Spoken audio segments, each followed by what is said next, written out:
దోస్తులంటే ఎట్లుంటారు ఎరికే కదా నుల్లా. తన్వులు వేరైనా ఒక్క జీవే కదా బతుకుతారు.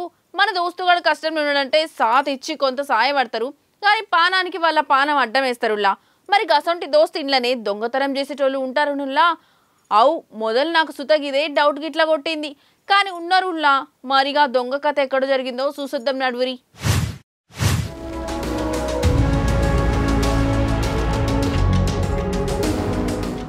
నమ్మినోళ్ళనే నడిమిట్ల ముంచే గిసోంటి దోస్తులున్నారు గీ సమాజంలో. దోస్తింటికే కన్నం వేసిందిగా మాయలేడి. ఇక పెందురుతుల వాణి అనే అక్కుంటది. 20 ఏండ్ల సంది ఆమె జ్యోతితోని దోస్తానే ఎత్తాంది. దినాం ఇంటికొచ్చి కహానాలు చెప్పి కాలం వెళ్ళి తీసేది. ఓ దిక్కు ముచ్చట్లు పెడుతూనే ఇంకో దిక్కు ఎక్కడెక్కడ ఏమేమి ఉన్నాయో అన్నీ ఓ కంట కనిపెట్టేది అన్నట్టు. ఇక మంచి టైం చూసి ఇంట్లోకి వెళ్ళి 16 లక్షల బంగారాన్ని పట్టుకుపోయింది. మొదలు అసలు ఎవరు ఎత్తుకుపోయిరని మస్తు దేవరాడిరట. ఎంత తల్లాడినా బంగారం గురించి జాడ దొరకలే. ఇక గప్ప నుంచి వాణి అనే ఆమె ఇంటికి అచ్చులే మానింది. ఇక గక్కనే జ్యోతక్క మెదడులో అనుమానం మెదిలింది. సాప్సిద పోలీస్ స్టేషన్కి పోయి జరిగిన ముచ్చట మొత్తం చెప్పుకొచ్చింది. ఇక నాకైతే నా దోస్తు మీదనే డౌట్ కొడుతుంది సారు అని చెప్పేసరికి వాళ్ళు కూడా ఫిర్యాదు పేపర్ తీసుకొని ఇక రంగంలోకి దిగిర్రు.